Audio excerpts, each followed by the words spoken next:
अस्सलामु अलैकुम वरहमतुल्लाहि वबरकातुहू। इन्नल हम्दुलिल्लाह नहमदुहु व नस्तईनुहु व नस्तगफिरुहु व नऊज़ु बिल्लाहि मिन शुरूरि अनफुसिना व मिन सय्यिआति अमालिना। मन यहदिहिल्लाहु फला मुदिल्ल लहु व मन युद्लिल फला हादिय लहु व अशहदु अन ला इलाहा इल्लल्लाहु वहदहु ला शरीका लहु व अशहदु अन्न मुहम्मदन अब्दुहु व रसूलुहु सल्लल्लाहु तआला अलैहि व अला आलिहि व सहबिहि व सल्लम तस्लीमन कसीरा। अम्मा बाद फ़अऊज़ु बिल्लाहि मिनश शैतानिर रजीम। इन्नमा युवफ़्फ़ास्साबिरून अजरहुम बिग़ैरि हिसाब व क़ाल अल्लाहु तआला फ़ी आयतिन उख़रा इन्नी जज़ैतुहुमुल यौमा बिमा सबरु अन्नहुम हुमुल फ़ाइज़ून। মহান আল্লাহর সমস্ত প্রশংসা যে আল্লাহ পাক রব্বুল আলামিন একক, যার কোনো শরিক নেই।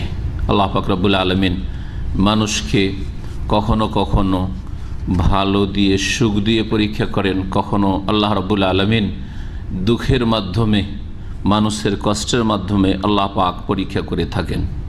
কোরআনে কারীমে এই বিষয়টি আল্লাহ পাক স্পষ্ট করেছেন, ওয়া নাবলুকুম বিশ-শাররি ওয়াল খায়রি ফিতনাহ। আমি ভালো এবং মন্দ দ্বারা পরীক্ষা করে থাকি তোমাদেরকে। তো আল্লাহ পাক রব্বুল পরীক্ষা শুধু বালা মুসিবত নয়, বিপদ আপদ নয়। আল্লাহ পাকের পরীক্ষা ওর চাইতে বেশি হয়, বেশি সুখ আসা, সুখ শান্তি হওয়া। এবং দেখা গেছে যে অধিকাংশ মানুষ বিপদ আপদে পড়লে এর মাধ্যমে যদি পরীক্ষিত হয়, বিপদ আপদের মাধ্যমে, তাতে পথভ্রষ্ট কম হয়, পথভ্রষ্ট কম হয়, বরং অনেকেই সংশোধন হয়ে যায়। অনেকেই নিজের ভুল ত্রুটি সম্পর্কে বোঝার চেষ্টা করে এবং তাতে সংশোধন হয়ে যায় ভুলভ্রান্তি থাকলে। আর তাদের নেকির দিক বড় একটা দিক রয়েছে, এগুলি রয়েছে। কিন্তু অধিকাংশ লোক যাদেরকে আল্লাহ পাক সুখ স্বাচ্ছন্দ্য দিয়ে পরীক্ষা করেন, ধন সম্পদের প্রাচুর্য দিয়ে পরীক্ষা করেন, নেতৃত্ব দিয়ে পরীক্ষা করেন, দুনিয়ার ভোগ বিলাসের সামগ্রী দিয়ে পরীক্ষা করেন, অধিকাংশ লোক আল্লাহ পাকের এই পরীক্ষায় ফেল করে যায়। নেতৃত্ব পেলে, পয়সা পেলে বেশি, সুস্থতা বেশি পেলে, গায়ের জোর বেশি থাকলে পাপে লিপ্ত হয়ে যায়, পাপে লিপ্ত হয়ে যায়। অধিকাংশ লোককে দেখা গেছে যারাই পাপী তারা অধিকাংশই বেশি সুখের কারণে পাপী হয়েছে, বেশি সুখ শান্তির কারণে পাপী হয়েছে। জালেমদের দেখেন, অধিকাংশ জালেমরা তাদের ক্ষমতার দাপটে পাপী হয়েছে, জুলুম করেছে। এইরকমই ধন সম্পদের অহংকারে পাপে লিপ্ত হয়েছে, বহু পাপে লিপ্ত হয়েছে। তার মধ্যে একটি বড় পাপ হচ্ছে অহংকার, ধনের অহংকার, নেতৃত্বের অহংকার, গায়ের জোরের অহংকার, বংশীয় মর্যাদার অহংকার, বিদ্যা বুদ্ধির অহংকার, এলমের অহংকার, ইত্যাদি ইত্যাদি। জি হ্যাঁ। তো অধিকাংশ মানুষ মনে করে যে সুখ হইলে বেশি ভালো, বেশি টাকা হইলে আমার ভালো, বেশি সুখে থাকলেই ভালো, কখনো যেন বালা মুসিবতে না আসে, বিপদ আপদে না আসে। কিন্তু অধিকাংশ মানুষই জাহান্নামের রাস্তা ধরেছে, জান্নাতের রাস্তা হারিয়ে ফেলেছে, পথভ্রষ্ট গুমরাহ হয়েছে বেশি সুখের কারণে। কাল্লা ইন্নাল ইনসানা লা ইয়াতগা। আল্লাহ পাক বলছেন যে নিশ্চিত মানুষ সীমালঙ্ঘন করে, বাড়াবাড়ি করে, পাপে লিপ্ত হয়ে যায় যখন নিজেকে অনুভব করে, দেখে আর রাহুস্তাগনা, যে সে অভাব মুক্ত হয়ে গেছে, কোনো অভাব নেই, কারো পরোয়া করি না, কারো ধারধারি না, কি আমার সাথে চলুক আর না চলুক, এইরকম যখন হয়ে যায় তখন কি হয়ে যায়? লায়াতকা, মানুষ সীমালঙ্ঘন করে, বাড়াবাড়ি করে। আল্লাহ পাক আরও বলেছেন কোরআনে, ওয়ালা বাসাতাল্লাহু রিজকা লিইবাদিহি লাবাগাউ ফিল আরদ। মানুষের জন্য আল্লাহ পাক যদি তার বান্দাদের জন্য রিজিককে প্রশস্ত করে দিতেন, ধন সম্পদ আমাদের কাছে যদি প্রচুর হয়ে যেত, তো ভালো ভালো মানুষ লাবাগাউ ফিল আরদ, পৃথিবীতে সীমা লঙ্ঘন করত, বিপর্যয় সৃষ্টি করত, বিশৃঙ্খলা সৃষ্টি করত। অধিকাংশ লোকের জন্য ধন সম্পদ ফিতনা, নেতৃত্ব ফিতনা, বেশি সুস্থ থাকা ফিতনা, বেশি গায়ে জোর থাকা, প্রভাব থাকা ফিতনা, বেশি বিদ্যা বুদ্ধি হওয়া অধিকাংশ লোকের জন্য ফিতনা। এগুলো হচ্ছে ফিতনা। আল্লাহ পাক রব্বুল সমস্ত রকমের ফিতনা থেকে আমাদের যেন বাঁচিয়ে রাখেন। কিন্তু মানুষের স্বভাব সুখ চায়, সুখ দিয়ে যদি গুমরাহ হয়ে যায়, সুখের কারণে যদি জাহান্নামেও চলে যায়, তারপরে নগদ নগদ দুনিয়ার সুখ চায় অধিকাংশ লোক। আসলে বুঝে না, মাঝে মাঝে সুখের সাথে কিছু তিক্ততা আসলে মানুষের সংশোধন হয় এবং অহংকার কমে আসে। বহু হেকমত আছে। একটি আলোচনা আমার ইনশাআল্লাহ তাআলা হবে বালা মুসিবতের হেকমত সম্পর্কে, সেটা আজকে হবে না। গতকালকে একটা আলোচনা করেছিলাম বালা মুসিবতের ক্ষেত্রে আমাদের করণীয়, আমাদের করা কি উচিত। বেশ কিছু বিষয় উল্লেখ করেছি। ধৈর্য ধারণ করা, এটা হচ্ছে মেন বিষয় ছিল। আল্লাহ সম্পর্কে সুধারণা, ভালো ধারণা রাখা যে আল্লাহ আমাকে অসহায় ছেড়ে দেবেন না, আল্লাহ আমার সর্বনাশ চান না। তারপরে আল্লাহর উপরে ভরসা করা ইত্যাদি, এইরকম বেশ কিছু বিষয় গতকালকে আলোচনা করেছি। সেগুলি আবার রিপিট করছি না, কারণ তাতে আবার সময় নেবে। আজকে বালা মুসিবতের ফজিলত, উপকারিতা, লাভ, বিপদ আপদেও লাভ আছে, বিপদ আপদেও লাভ আছে। এটা জানলে হবে কি, বিপদ আপদ আসলে আপনি ভেঙে পড়বেন না। কারণ আমার এই বালা মুসিবতের মাধ্যমে বেশ কিছু কল্যাণ হয়েছে বা বেশ কিছু কল্যাণ হবে। এই যে মানুষের একটা আশা, মানুষের যদি ভালো একটা আশা থাকে কোনো খারাপ কিছুতে, তাতেও সে শক্তিশালী হয়, তার মনোবল মজবুত হয়। এটা একেবারে সত্য কথা। কোরআন এবং হাদিসের কথা তো সত্যতে কোনো সন্দেহ নাই, কিন্তু এমনি বাস্তব সত্য কথা। জি হ্যাঁ, তো আজকে আলোচনা করব বালা মুসিবতের ফজিলত সম্পর্কে। নবী করিম সাল্লাল্লাহু আলাইহি সাল্লামের ওপর বালা মুসিবত এত বেশি এসেছে যে বালা মুসিবত কারো ওপর আসেনি, ঠিক না? জি, যে যত বড় নেক বান্দা তার ওপর তত বেশি বালা বিপদ আপদ এসেছে। তাদের পাপের কারণে আসেনি, তাদের ভুলের কারণে আসেনি। তাদেরকে আল্লাহ পাক কোনো শাস্তি দিতে চাননি, বরং তাদের মর্যাদাকে উঁচা করতে চেয়েছেন। তাদের নেকির ব্যালেন্সকে বাড়াইতে চেয়েছেন। তাদেরকে দুনিয়া এবং আখিরাতে বহু মর্যাদা যে দান করেছেন, সেগুলির জন্য কিছু মাধ্যম, কিছু প্রয়োজন, কিছু নেকি দরকার, কিছু ভালো কাজ দরকার, সেগুলি আল্লাহ পাক সেগুলির ব্যবস্থা করার জন্য এই বালা মুসিবত দিয়েছেন। বালা মুসিবতের ক্ষেত্রে ধৈর্য ধরতে হবে। ধৈর্য ধারণ সম্পর্কে বেশ কিছু আয়াত কালকে পেশ করেছিলাম, আর দু একটি আয়াত আমি পেশ করি, কারণ ধৈর্যের বিষয়টি অত্যন্ত কষ্টকর মানুষের জন্য। ধৈর্য ধরা অত সহজ নয়। ধৈর্য ধারণ করা যদি মানুষ কোরআন এবং হাদিস না চর্চা করে এবং ঈমান তার শক্তিশালী না হয়, মজবুত না হয়, তাহলে ধৈর্য ধরাটা এত সহজ ব্যাপার না, ভেঙে পড়ে মানুষ। কিন্তু ধৈর্যের বড় ফজিলত রয়েছে। আল্লাহ পাক সূরা জুমারের আয়াত নম্বর 10 ইরশাদ করছে, ইন্নামা ইউআফাস সাবিরুনা আজরাহুম বিগাইরি হিসাব। নিশ্চয়ই ধৈর্যশীলদেরকে তাদের পুরস্কার দেওয়া হবে পূর্ণ মাত্রায়, বেগাইরে হিসাব, বেহিসাব। আল্লাহ বলছেন বেগাইরে হিসাব মানে বেহিসাব, বিনা হিসাবে। কত যে তাদের পুরস্কার রয়েছে আর বদলা রয়েছে, কোনো হিসাব নেই আল্লাহ পাকের কাছে। আর ধৈর্য বালা মুসিবতের ক্ষেত্রে, বিপদ আপদের ক্ষেত্রে ধরতে হয়। এটা হচ্ছে সবচেয়ে যেটা ধৈর্যের এমন একটা প্রকরণ যেটা গুরুত্বপূর্ণ এবং সেটা সবাই বুঝে। ধৈর্য যদিও 3 প্রকারের। ধৈর্য কত প্রকারের? 3 প্রকারের, কিন্তু 2 প্রকার ধৈর্য জনগণ বুঝে না।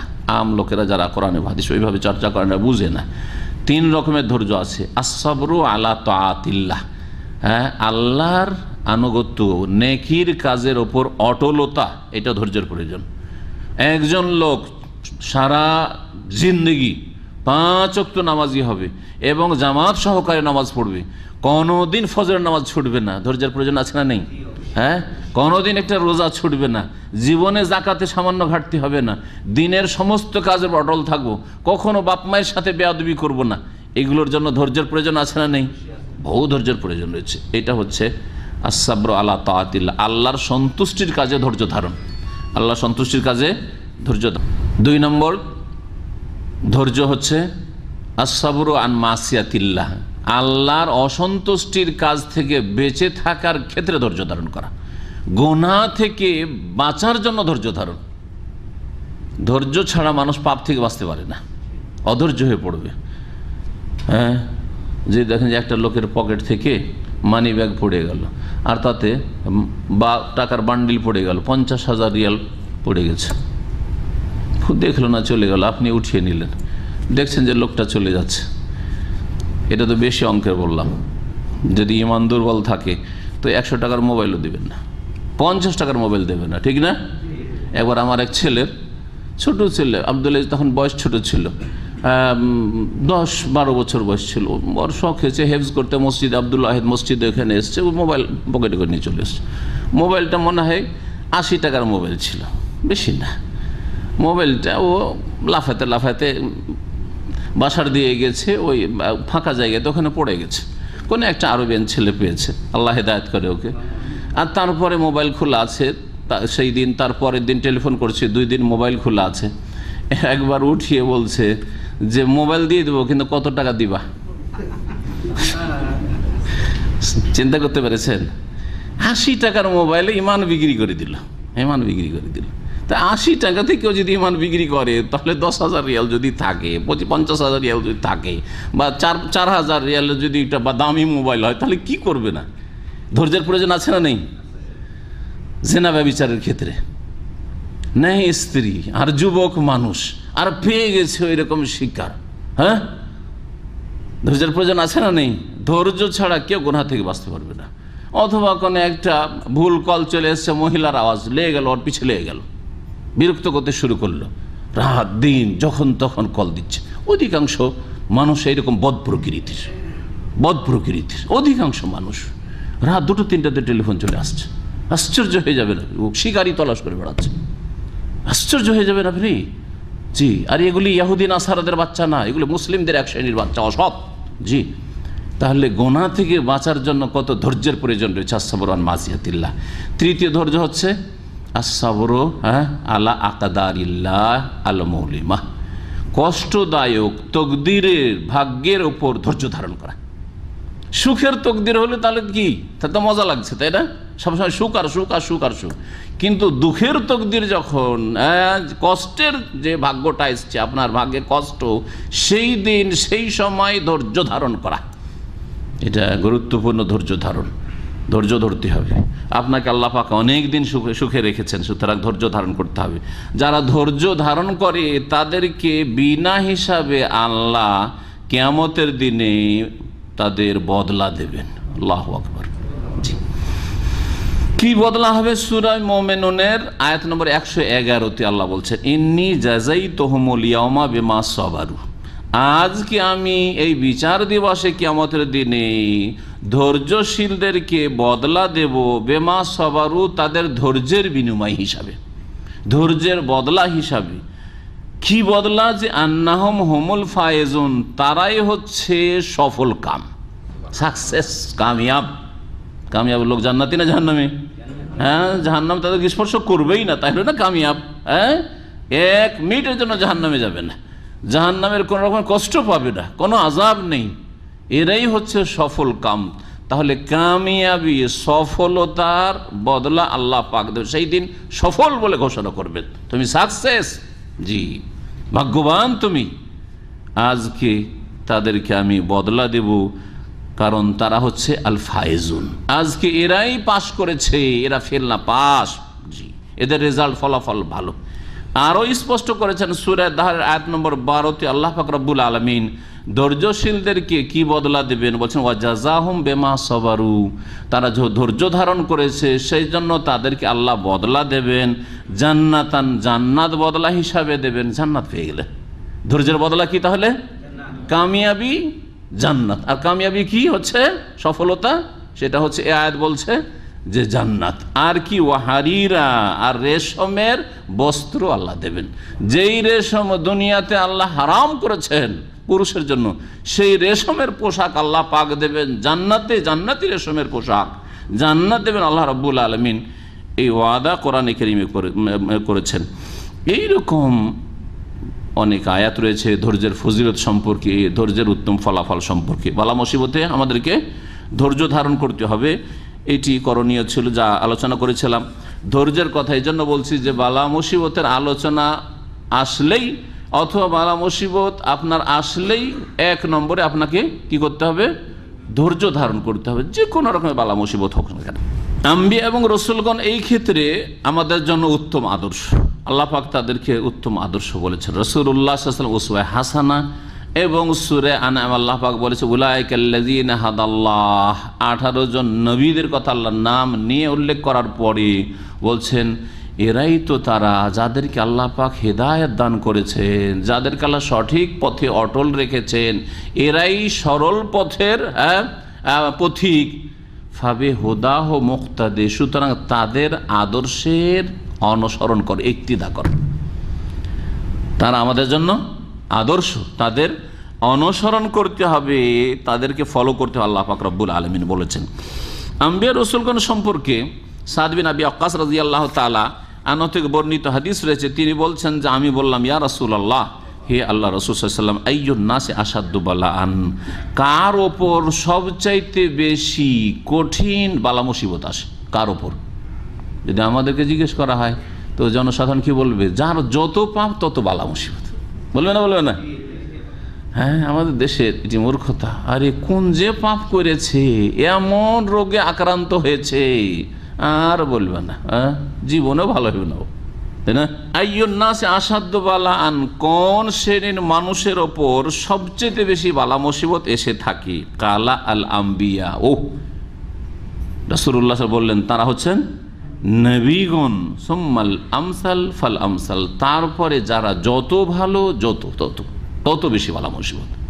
নবীদের পরে সবচেয়ে ভালো সাহাবায়ে কেরাম, তারপরে তাবেঈন, তাবা তাবেঈন, আইম্মায়ে কেরাম, মুহাদ্দিসিন হোক আর ফুকাহায়ে কেরাম হোক, চার ইমাম, অন্যান্য ইমাম বুখারী, মুসলিম, আবু দাউদ, নাসাই, তিরমিজি, যত আইম্মায়ে কেরাম, ইসলামের বড় বড় খাদেমেরা রয়েছেন, তারপরে উলামায়ে কেরাম, শুহাদা, আর তারপরে সৎকর্মশীল ভালো মানুষ, যে কোনো মুমিন নর এবং নারী।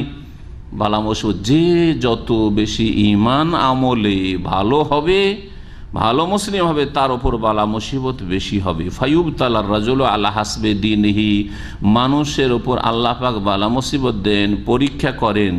ইবতালা, পরীক্ষা করেন বালা মুসিবতের মাধ্যমে তাদের দিন ধর্মের অনুপাতে। যার যত দিনদারি তত বেশি আল্লাহ পাক পরীক্ষা করেন তাকে, যার যত বেশি ধার্মিকতা, আল্লাহ ভীরুতা, তত বেশি আল্লাহ পাক পরীক্ষায় ফেলেন। মুসনাদ আহমদের হাদিস, তিরমিজির হাদিস, হাদিস সহিহ।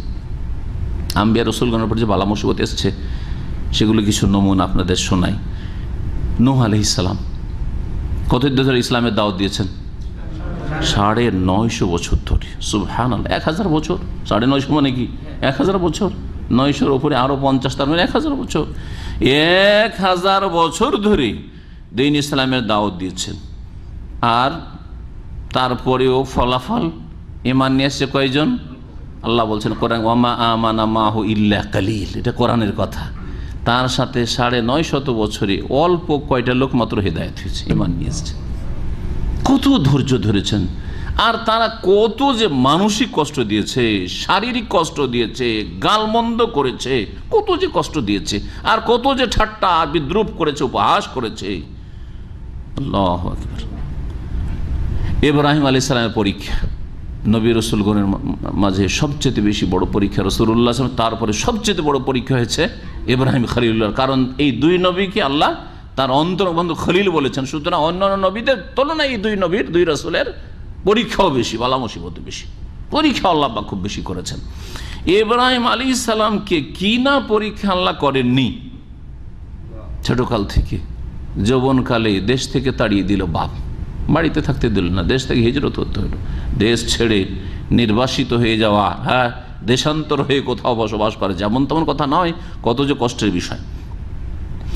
ইব্রাহিম আলাইহিস সালামকে এমন পরীক্ষা, আগুনে ফেলে দেওয়া হলো, জানা আছে আপনাদের, তাই না? চিন্তা করেন, আগুনে ফেলে দেওয়া হলো। আপনার হয়েছে, কারো হয়েছে কোনো মুসলিমের আজকাল? জি। ওয়ালাম ইয়াসনিহি যালিকা শাইয়ান আম্মা আমানা বিহি কলবুহু ওয়া তামান্না বিহি ফুয়াদুহু, তারপরেও তাকে একটু পিছপা করতে পারেনি। আগুনে ফেলে দিও, সামান্য একটু তাকে কথা বলি নিতে পারেনি, ঠিক আছে আমি স্বীকার করছি তোমাদের কথা মানবো, আমাকে আগুন থেকে বাঁচিয়ে দাও, বলেছেন না। যে আল্লাহর দিনের কাজ করছি, সে আল্লাহ যদি মনে করেন যে আমাকে রক্ষা করবেন তো রক্ষা করবেন, আমি কারো কাছে সাহায্য নেব না। আল্লাহ পাক রব্বুল আলামিন হুকুম করলেন আগুন কি? আগুনের প্রকৃতি হচ্ছে যে কোনো মানুষকে জ্বালিয়ে দাও। ইব্রাহিম আলাইহিস সালাম জ্বালিয়ে দেবে, জ্বালাবে না? জ্বালাবে না, কারণ আগুনের কাজই হচ্ছে জ্বালানো। ও চিনবেন না যে কে নবী আর কে রসুল আর কে ভালো আর কে মন্দ, সবাইকে জ্বালাবে। যদি স্পেশাল আল্লাহ পাকের হুকুম না হয়, সৃষ্টিগত হুকুম, যে আগুন তোকে ক্ষমতা দিয়েছি জ্বালাবার, তোর এই ক্ষমতা আমি এখন শেষ করছি, কোন ঠান্ডা হয়ে যাবে। জি হ্যাঁ, তো আল্লাহ পাক হুকুম করলেন আগুনকে, কুলনা, আল্লাহ বলছেন আমি বললাম আগুনকে, ইয়া নারু, হে আগুন, কুনি বারদা, ঠান্ডা হয়ে যা।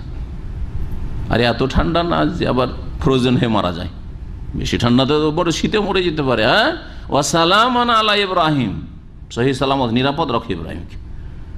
ইব্রাহিমের যেন কোনো ক্ষয়ক্ষতি না হয়, না আগুনে ক্ষতি না ঠান্ডাতে ক্ষতি, নিরাপদ রাখো ইব্রাহিমকে।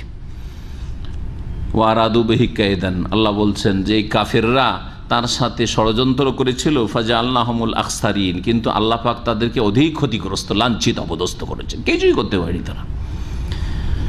সূরা আম্বিয়া আয়াত নম্বর 69-70। ইসমাইল আলাইহিস সালামকে আল্লাহ পরীক্ষা করে, বাপকেও পরীক্ষা, ছেলেকেও পরীক্ষা, যেমন তেমন কথা। বাপকে বলছে তোমার ছেলেকে কি করো, জবাই করতে হবে, কোরবানি করতে হবে। আর ছেলে এমন নয় যে 10টা ছেলে আছে, 5টা ছেলে আছে, যাকে একটা গেল, হ্যাঁ, মাত্র একটি ছেলে। তখন পর্যন্ত এই কোরবানির ঘটনা পর্যন্ত ইব্রাহিম আলাইহিস সালামের আর এক স্ত্রী থেকে ইসহাকের জন্ম তাও হয়নি, সে একটি ছেলে মাত্র, একটা ছেলে, তাও বুড়ো বয়সে পাওয়া। যৌবনে ছেলে পেলে এক অবস্থা থাকে, আর যারা বুড়ো হওয়ার পরে যাদের ছেলে মেয়ে হয় তাদের অবস্থা আলাদা থাকে। বুড়ো মানুষ আর ছেলে মেয়ের বাপ হয়েছে, ওকে জিজ্ঞেস করে তাহলে বুঝতে পারবেন। হ্যাঁ, দেখেন যৌবনকালে ছেলে মেয়েদেরকে অনেক মারধর করে, এটা তো পরীক্ষিত, অনেকের জানা আছে, যার ছোটো ছেলে আছে। কিন্তু বয়স 40-50 হওয়ার পরে আর ছেলে মেয়েকে মারে না। বড় ছেলেগুলোকে অনেক মারধর করে তরবিয়ত করেছে, ভুল করলে মেরেছে, কিন্তু ছোটটাকে খুব আদর করে, করে না, দেখবেন খেয়াল করে। আমার ওইরকম, হ্যাঁ, এক সময় বড়দের ওপর ভালো চাপ সৃষ্টি করে তরবিয়ত, ছোটটাকে শুধু আদর আর আদর দিয়ে তরবিয়ত, যতদূর ভালো করতে হোক আদর করি, তরবিয়ত করতে হবে।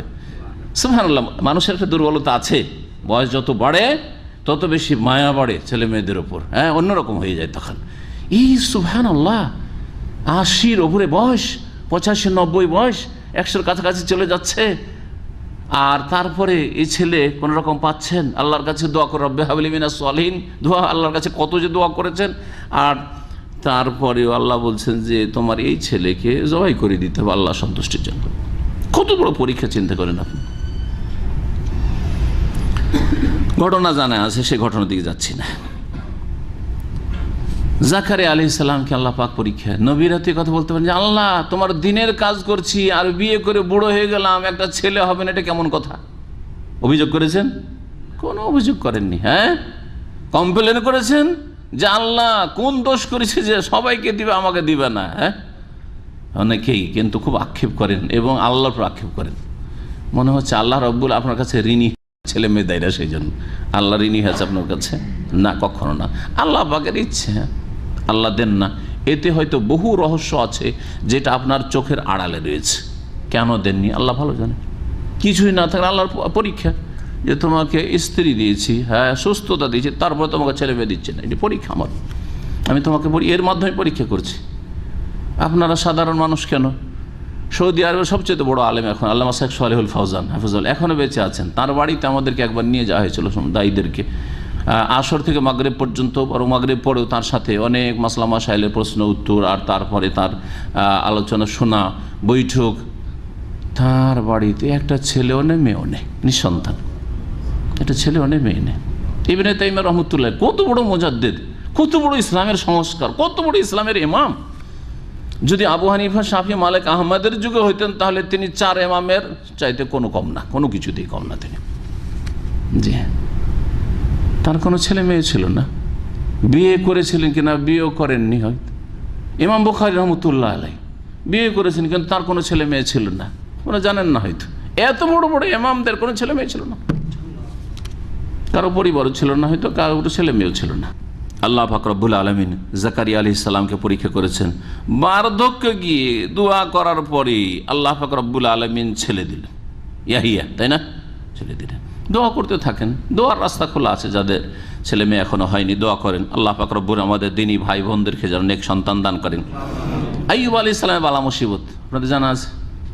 জি সুবহানাল্লাহ, আইয়ুব আলাইহিস সালামের বালা মুসিবত, এক তো রোগ, আর তারপরে ছেলে মেয়ে সব মারা গেল, ধন সম্পদ সব ধ্বংস হয়ে গেল, নিজে অসুস্থ, এমন ব্যাধি, মারাত্মক ব্যাধি, দূর আরোগ্য ব্যাধি। ব্যাধি কতদিন ছিল এই মর্মে একটি রিওয়ায়াত বলছে 18 বছর তিনি অসুস্থ ছিলেন। এটা খুব প্রসিদ্ধ আমাদের দেশে, যদিও অনেক গবেষক আলমারা বলেছেন যে এতদিন তার অসুস্থ থাকার বিষয়টি বিশ্বসূত্রে প্রমাণিত নয়, আল্লাহ আলাম, কিন্তু এমন মারাত্মক ব্যাধি ছিল যেটা সাধারণ ব্যাধি ছিল না, অসাধারণ ব্যাধি ছিল, এতে কোনো সন্দেহ নেই। এবং দীর্ঘ সময় তিনি রোগাক্রান্ত ছিলেন, সব হারিয়ে ফেলেছেন, এমনকি স্ত্রীরা সব তালাক নিয়ে নিয়ে চলে গেছে, কয়েক স্ত্রী সব তালাক নিয়ে নিয়ে চলে গেছে, একজন স্ত্রী ছাড়া, জানা আছে না নেই, হ্যাঁ, রহিমা রাদিয়াল্লাহু তাআলা ছাড়া বাকি সব তালাক নিয়ে নিয়ে চলে গেছে, দুঃখের দিনে ছেড়ে দিয়ে চলে গেছে। কত বড় পরীক্ষা। তারপর আল্লাহ রাব্বুল আলামিনের কাছে দোয়া করায়, আল্লাহ তাকে সুস্থ করলেন, হ্যাঁ, তাকে রোগমুক্ত করলেন। আল্লাহ রাব্বুল সূরা আম্বিয়ার আয়াত নম্বর 83-84 ইরশাদ করেন, ওয়া আইয়ুবাহ, স্মরণ করে আইয়ুব আলাইহিস সালামকে, ইয নাদা রাব্বাহ, যখন তার প্রতিপালককে তিনি ডেকেছিলেন যে হে আল্লাহ, আন্নি মাসানিয়া দুররু ওয়া আনতা আরহামুর রাহিমিন, আমি রোগাক্রান্ত হয়েছি, আমাকে রোগ ব্যাধি স্পর্শ করেছে, ওয়া আনতা আরহামুর রাহিমিন, আর তুমি সমস্ত দয়ালুর সবচেয়ে বড় দয়ালু। তুমি এত লম্বা দোয়া করেননি যে আল্লাহ কেন তুমি ভালো করবে না, তুমি ভালো করো, এত কোনো কথা নাই, কত সুন্দর দোয়া। আল্লাহ, আমি অসুস্থ হয়েছি, হ্যাঁ, রোগে আক্রান্ত হয়েছি, আর তোমার চাইতে বড় দয়ালু পৃথিবীতে কেউ নেই, না মা, না বাপ, না স্ত্রী, না ছেলে, না মেয়ে, না আপনজন, কেউ দরদি নেই, হ্যাঁ, তোমার মতো। তুমি হচ্ছ আরহামুর রাহিমিন, যত দয়ালু হইতে পারে তাদের তাদের সবচেয়ে বড় দয়ালু তুমি আল্লাহ, সুতরাং আমার ওপর রহম করো, আমাকে শেফা, আরোগ্য দান করো।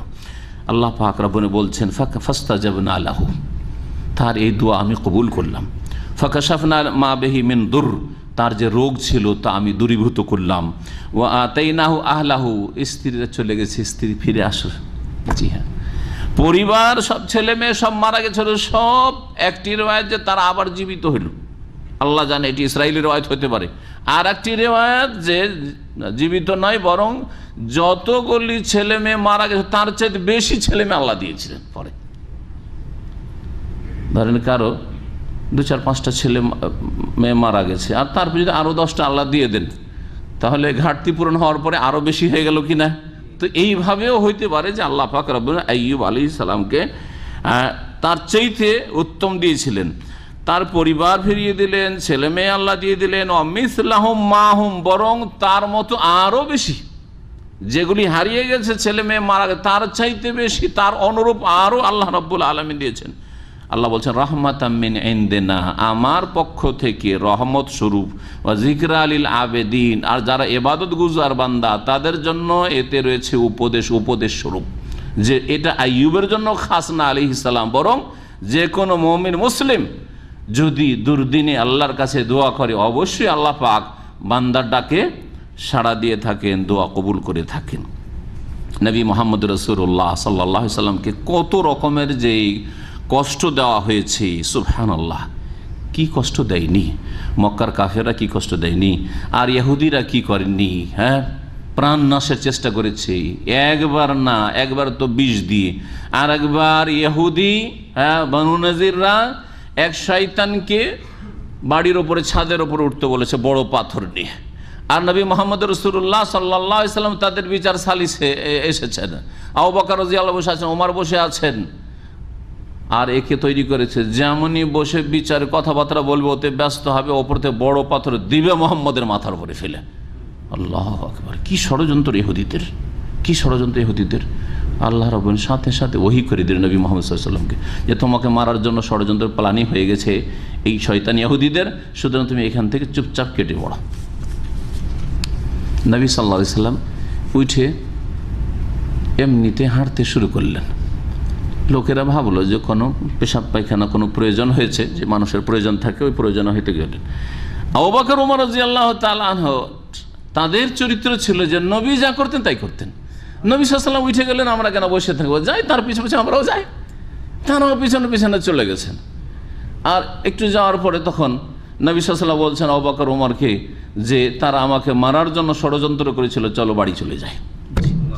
আর তারপরে যাওয়ার পরে জেহাদের প্রস্তুতি নিলেন, আর বানু নাজিরকে অবরোধ করার পরে বানু নাজিরকে মদিনা থেকে উৎখাত করা হলো, যে এরা মদিনায় থাকার অধিকার রাখে না, যারা মুহাম্মদুর রাসূলুল্লাহ সাল্লাল্লাহু আলাইহি ওয়াসাল্লামের সাথে চুক্তি করার পরে এইরকম গাদ্দারি করে, ইহুদি জাতি গাদ্দার জাতি। মনে রাখবেন, বিশ্বাসঘাতক জাতি এরা এই করেছে। ইহুদি বিষ দিয়েছে, তাই না? নবী মোহাম্মদ রাসূলুল্লাহ সাল্লাল্লাহু আলাইহি ওয়াসাল্লামকে মেরে ফেলার জন্য তার বাড়ি ঘেরাও করে থেকেছে মক্কার কাফের মুশরিকেরা। কি করেনি? আপনার সম্পর্কে করেছে? আমার সম্পর্কে এরকম হয়েছে না? আলহামদুলিল্লাহ, সামান্য ছোটোখাটোই কিছু হচ্ছে বা হয়েছে, বলেন যে আলহামদুলিল্লাহ, আল্লাহ অনেক নিয়ামতে আপনাকে আমাকে রেখেছেন।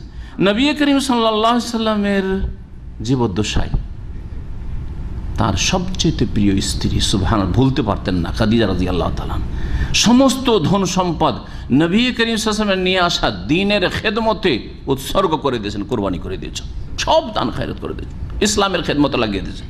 অথচ খুব ধনাঢ্য সেই ভদ্র মহিলা রাদিয়াল্লাহু তাআলা আনহা, খাদিজা রাদিয়াল্লাহু তাআলা আনহা, তাঁর ইন্তেকাল সেই বছরে আবু তালেব যদি ইসলাম কবুল করেনি, খুব দরদি ছিলেন রাসূলুল্লাহ সাল্লাল্লাহু আলাইহি ওয়াসাল্লাম, এই চাচা, সেজন্য এই দুই লোকের ইন্তেকালে নবী সাল্লাল্লাহু আলাইহি ওয়াসাল্লাম এত শোকার্ত হয়েছিলেন যে সেই বছরটিকে আমল হুজুন, শোকের বছর বলা হয় রাসূলুল্লাহ সাল্লাল্লাহু আলাইহি ওয়াসাল্লামের জীবনীর কিতাবাদিতে, সিরাতুন নবীতে। নবী করিম সাল্লাল্লাহু আলাইহি ওয়াসাল্লামের জীবদ্দশায় স্ত্রী মারা গেছে। তার স্ত্রী মারার ব্যথা আপনার যদি হয়, হ্যাঁ আমার হয়, তো তার আগে রাসূলুল্লাহ সাল্লাল্লাহু আলাইহি ওয়াসাল্লামের হয়েছে, তিনি ধৈর্য ধারণ করেছেন, ঠিক না? ছেলে মেয়ে ইন্তেকালে নবী সাল্লাল্লাহু আলাইহি ওয়াসাল্লামকে আল্লাহ পাক ছেলে দিয়েছেন, একটিও বাঁচেনি। যদি আপনার হয়, আমার হয়, তো আমাদের জন্য উত্তম আদর্শ, লাকাদ কানা লাকুম ফি রাসূলিল্লাহি উসওয়াতুন হাসানাহ, রাসূলুল্লাহ সাল্লাল্লাহু আলাইহি ওয়াসাল্লাম আমার জন্য উত্তম আদর্শ। তার ছেলে কাসিম, হ্যাঁ তার ছেলে, হ্যাঁ জি ইব্রাহিম, তার ছেলে আব্দুল্লাহ, কেউ বলছে তাহের, তাইয়েব, তারা বাল্য জীবনে ছোটকালে মারা গেছে। বড় হওয়ার সুযোগই আল্লাহ দেননি, নিয়ে নিয়েছেন। আল্লাহর হিকমত যে শেষ নবীর কোনো ছেলে সন্তান রাখবো না, মেয়ে সন্তান বড় হয়েছে, চারজনেরই বিবাহ হয়েছে, কিন্তু নবী সাল্লাল্লাহু আলাইহি ওয়াসাল্লামের জীবদ্দশায় কজন মারা গেছেন? তিনজনই মারা গেছে। আশ্চর্য হয়ে যাবেন আপনি, তিনজনই মারা গেছেন। আপনার চোখের সামনে যদি এরকম আপনার হয়, তাহলে মনে হয় সব হাত পা ছেড়ে দিয়ে একেবারে হার্ট অ্যাটাক করে নিজেই মরে যাবেন আপনি। নবী সাল্লাল্লাহু আলাইহি ওয়াসাল্লামের বড় মেয়ে যায়েনব রাদিয়াল্লাহু তাআলা নবী সাল্লাল্লাহু আলাইহি ওয়াসাল্লামের জীবদ্দশায় ইন্তেকাল করলেন। হ্যাঁ, রোকাইয়া রাদিয়াল্লাহু তাআলা ইন্তেকাল করলেন, উম্মে কুলসুম রাদিয়াল্লাহু তাআলা ইন্তেকাল করলেন। বেঁচে থাকেন একমাত্র ফাতেমা রাদিয়াল্লাহু তাআলা, তিনিও বেশি দিন বাঁচলেন না, অল্প বয়সে নবী করিম সাল্লাল্লাহু আলাইহি ওয়াসাল্লাম ইন্তেকালের মাত্র 6 মাসে তিনিও দুনিয়া থেকে বিদায় নিলেন। আপনার ছেলেরা যদি এতিম হয়, হ্যাঁ মেয়েরা যদি এতিম হয়, তো আলী রাদিয়াল্লাহু তাআলা আনহুর ছেলে হাসান হোসেন, ফাতেমা রাদিয়াল্লাহু তাআলার ছেলে হাসান হোসেন, তারাও এতিম হয়েছে, তারাও নাবালক, ছোট ছিল, মা মারা গেছে। জি, মা মারা গেছে, মাকে হারিয়েছে। সুতরাং মনে রাখবেন যে আমাদের জন্য উত্তম আদর্শ আম্বিয়া রসুলগণ এবং সিদ্দিকিন, সোহাদা, সালেহীন, তাদের জীবনে বালা মুসিবত অনেক বেশি এসেছে। নবী করিম সাল্লাল্লাহু আলাইহি সাল্লামের চাচারা কত কষ্ট দিয়েছে। আপনারা দিনের দাওয়াতের কাজ দেশে গিয়ে করবেন, আপনার চাচা কষ্ট দেবে, চাচাতো ভাই কষ্ট দেবে, আপনার কোনো নেতা কষ্ট দেবে, চেয়ারম্যান কষ্ট দেবে, অথবা আপনার আত্মীয় স্বজন কষ্ট দেবে, বেদাতি হুজুর মোল্লা কষ্ট দেবে, দেবে না? দেবে না? ধৈর্য হারাবে, ধৈর্য ধারণ করেন, ধৈর্য ধারণ করেন। নবী সাল্লাল্লাহু আলাইহি সাল্লামের কত কট্টর দুশ্মন ছিল, আর কত যে কষ্ট দিয়েছে আবু লাহাব আর তার স্ত্রী উম্মে জামিল। যে আল্লাহ এই দুই বোধ প্রকৃতির মানুষ সম্পর্কে কোরআনের আয়াত সূরায় নাযিল করেছে, তাব্বাত ইয়াদা আবি লাহাব, আবু লাহাবের নাম করা ধ্বংস হোক, তার হাত আর সে নিজে অতাপ ধ্বংস হোক। মা আগনা আনহু মালু মা কাসাব সায়াসলা নারান যাতা লাহাব ওয়া আমরাআতুহু, আর তার স্ত্রীও ধ্বংস হোক। তার স্ত্রীর কথা আল্লাহ বয়ান করেছেন। কত বড় কট্টর দুশ্মন ছিল যে আল্লাহকে কোরআন নাযিল করতে হয়েছে এদের সম্পর্কে। চিন্তা করেন তো, আপনার আমার দুশ্মন থাকতে পারে, আর বাইরের দুশ্মন চাইতে ঘরের দুশ্মন বেশি কষ্টদায়ক। আপনার ভাই যদি আপনার দুশ্মন হয়ে যায়, আকীদার বিরোধী, হ্যাঁ আপনার রাস্তার বিরোধী, কোরআন সুন্নাহর বিরোধী দুশ্মন, ইসলামের দুশ্মন হয়ে যাচ্ছে, সে বিদআত আর শিরকে সমর্থন করে, আপনার তাওহীদ সুন্নাতের সাথ দেয় না, এই কষ্ট হতে পারে আপনার। এই কষ্ট আপনার নতুন নয়। হ্যাঁ, নবী করিম সাল্লাল্লাহু আলাইহি সাল্লাম সাহাবায়ে কেরামদের প্রত্যেকের আত্মীয় স্বজন এইরকম কষ্ট দিয়েছে। নবী সাল্লাল্লাহু আলাইহি ওয়াসাল্লাম সম্পর্কে বলছিলাম, এইরকম কত যে ধৈর্যের নমুনা আমাদের সামনে আম্বিয়া রসুলগণের জীবনীতে, ইতিহাসে রয়েছে, আর সাহাবায়ে কেরামদের জীবনীতে রয়েছে। সুতরাং তাদের পথে আমাদেরকে চলতে হবে। আল্লাহ পাক রব্বুল বালা মুসিবতে আমাদেরকে হেফাজতে রাখেন। মানুষ যদি সত্যিকার অর্থে মুসলিম হয় তাহলে সব অবস্থায় সুখী, সুখের সময়ও সুখী আর দুঃখের সময়ও সুখী। এটা একমাত্র মুসলিম হাসিল করতে পারে, কোনো অমুসলিম হাসিল করে না, কোনো কাফের নসিবে জুটে না। এটা কোনো কাফের, কোনো নাস্তিক, কোনো মোনাফিক বেদিন, কোনো মুশরিকের ভাগ্যে জুটে না। ভালো করে মনে রাখো, সেই মুসলিমের হাদিস শোনাই। সুহাইব রাদিয়াল্লাহু তাআলা আনহু বর্ণনা করছেন, কালা রাসূলুল্লাহ সাল্লাল্লাহু আলাইহি ওয়াসাল্লাম, রাসূলুল্লাহ সাল্লাল্লাহু আলাইহি ওয়াসাল্লাম বলেছেন, আজাবান লি আমরিল মুমিন, আশ্চর্য লাগে মুমিনের বিষয়টি চিন্তা করলে। আশ্চর্য লাগে, অবাক হতে হয় মুমিনের বিষয়টি একটু চিন্তা করে দেখলে। কি, ইন্না আমরাহু কুল্লাহু লাহু খাইরুন, মুমিন মুসলিমের জীবনটা পুরোটাই কল্যাণ আর কল্যাণ, ভালো আর ভালো। মুমিনের সব অবস্থাই ভালো, সব অবস্থায় ভালো। পকেটে টাকা থাকলেও ভালো, না থাকলেও ভালো, সুস্থ থাকলেও ভালো, অসুস্থ থাকলেও ভালো। জি হ্যাঁ, সব অবস্থায় ভালো, সব অবস্থায় ভালো। ওয়ালাইসা যালিকা লিআহাদিন ইল্লা লিল মুমিন, এটা কারো জন্য নসিব হয় না, কারো ভাগ্যে জুটে না, একমাত্র মুমিনের ভাগ্যে জুটে। মুমিন সব সময় সুখী আর সুখী, সব সময় সুখী, সব সময় মুমিনের কল্যাণ হয়। কেমন করে বলছে, ইন আসাবাতহু সাররা শাকার, মুমিনের যদি সুখের দিন আসে, আনন্দদায়ক দিন, হ্যাঁ, কোনো অভাব নেই, কোনো রোগ ব্যাধি নেই, কোনো টেনশন নেই, কোনো বালা মুসিবত নেই, আরামে জীবনযাপন করছেন, এইরকম যদি হয় তো মুমিনের জন্য কল্যাণকর। এটাও ভালো। কেমন করে? মুমিন কি করে? শুকরিয়া আদায় করে, আলহামদুলিল্লাহ, সবসময় আলহামদুলিল্লাহ পড়ে, খেয়ে দিয়ে আলহামদুলিল্লাহ, কাপড় পরলে আলহামদুলিল্লাহ, বেতন পেল আলহামদুলিল্লাহ, হ্যাঁ, ব্যবসায় লাভ হলো আলহামদুলিল্লাহ, সবসময় আলহামদুলিল্লাহ, আলহামদুলিল্লাহ, সব কিছুতে আলহামদুলিল্লাহ বলে, আল্লাহ পাকে শুকরিয়া আদায় করে। আর শুকরিয়া আদায় করলে নিয়ামত স্থায়ী হয় আর নিয়ামত বৃদ্ধি হয়। লা ইন শাকারতুম লা আযীদান্নাকুম, আল্লাহ বলছেন শুকরিয়া আদায় করলে আল্লাহ কি করবেন? আরো বাড়িয়ে দেবেন। ওয়ালা ইন কাফারতুম, আর যদি অকৃতজ্ঞ হও, না শুকরি করো, জেনে রাখো যে ইন্না আযাবি লাশাদীদ, আমার আযাব বড়ই শক্ত রয়েছে। আল্লাহ পাকের আযাব বড় শক্ত রয়েছে অকৃতজ্ঞ মানুষের জন্য।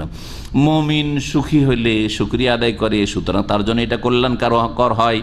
ফাকানা খায়রান লাহু ওয়া ইন আসাবাতহু দাররা, আর যদি তার উপর বিপদ আপদ আসে, যে কোনো বিপদ আপদ হোক না কেন, জি, কারো প্রাণহানি, কেউ মারা গেল আপনজন, অথবা কারো অঙ্গহানি হইল, কেউ আহত হইল, কেউ অর্থের দিক, ধন সম্পদের দিকে ক্ষতিগ্রস্ত হইল, চুরি ডাকাতি হইল, অথবা যে চাকরি চলে গেল, দেশে চলে যেতে হইল, বড় আশা রাখছিলেন, অনেক কল্পনা জল্পনা ছিল, এই করব সেই করব, যা কিছুই হোক না কেন, মনে রাখবেন বালা মুসিবত যদি আসে তো মুমিন কি করে? সাবারা, ধৈর্য ধারণ করে। শুকর আর সাবর, শুকর করে, আর না হলে বালা মুসিবত আসলে সাবর করে, ধৈর্য ধারণ করে। যখন ধৈর্য ধারণ করে ফাকানা খায়রান লাহু, সেটা তার জন্য কল্যাণ করা হয়। কারণ ধৈর্যের ফজিলত শুনলেন, এই জন্য শুরুতে ধৈর্য সম্পর্কে, ধৈর্যের যে উত্তম বদলা এবং বিনা হিসেবে আল্লাহ পাক বদলা দিয়ে থাকেন, এই মর্মে আয়াতগুলি আপনাদের সামনে পেশ করলাম। একজন প্রখ্যাত সাহাবী ছিলেন এবং রাসূলুল্লাহ সাল্লাল্লাহু আলাইহি সাল্লামের যে প্রিয়তমা সবচাইতে ছোট স্ত্রী, তার নাম কি ছিল? আয়েশা রাদিয়াল্লাহু তাআলা। আয়েশা রাদিয়াল্লাহু তাআলা আনহার এক বোনের নাম কি ছিল? আসমা। আসমার স্বামীর নাম কি ছিল জানেন? জুবাইর, জুবাইর বিন আওয়াম। আশরা মুবাশশারা, 10 জনকে যে সুসংবাদ জান্নাতের আল্লাহ পাক রব্বুল আলামিন দিয়েছেন বা নবী সাল্লাল্লাহু আলাইহি ওয়াসাল্লাম দিয়েছেন, তিরমিজির হাদিসে রয়েছে 4 জন খলিফা আর 6 জন সাহাবী। তার মধ্যে একজন ছিলেন জুবাইর ইবনে আওয়াম রাদিয়াল্লাহু তাআলা আনহু। এই জুবাইর রাদিয়াল্লাহু তাআলা আনহু আবু বকর সিদ্দিকের জামাই, আসমা রাদিয়াল্লাহু তাআলা আনহার স্বামী। এই জুবাইরের এক ছেলের নাম ছিল আব্দুল্লাহ বিন জুবাইর, যিনি মক্কার কয়েক বছর খলিফা হয়েছিলেন। তারপরে জালেম উমাইয়া গোত্রের শাসকরা তার এই খেলাফত, যে শরঈ খেলাফত ছিল, সেই খেলাফত তারা ছিনিয়ে নিয়েছিল এবং তার উপর জুলুম অত্যাচার করেছিল। আল্লাহ পাক রব্বুল কাছে সব কিছুর বিচার হয়ে গেছে এবং হবে। আর এক ছেলে ছিলেন বড়ই মুহাদ্দিস, বড় আলেম ছিলেন, তিনি উরওয়া ইবনে জুবাইর রাদিয়াল্লাহু তাআলা। আব্দুল্লাহ ইবনে জুবাইর আর আরেকজন উরওয়া ইবনে জুবাইর। এই উরওয়া ইবনে জুবাইরের গল্প শোনাই। কত বড় যে বালা মুসিবত তার ওপর এসেছিল, কিন্তু কত যে ধৈর্য ধারণ করেছেন, তারপরে শুকরিয়া আদায় করেছেন। শুনেন তার জীবনী সম্পর্কে বলছেন যে উরওয়া ইবনে জুবাইর রাদিয়াল্লাহু তাআলা আনহুর পা পচতে লাগে। সুবহানাল্লাহ, পা খেতে পচন ধরে, পা খেয়ে যাচ্ছে, পা নষ্ট হয়ে যাচ্ছে। যদি এই অবস্থায় ছেড়ে দেওয়া হয় তো গোটা শরীর পচে শেষ হয়ে যাবে, গোটা শরীর শেষ হয়ে যাবে।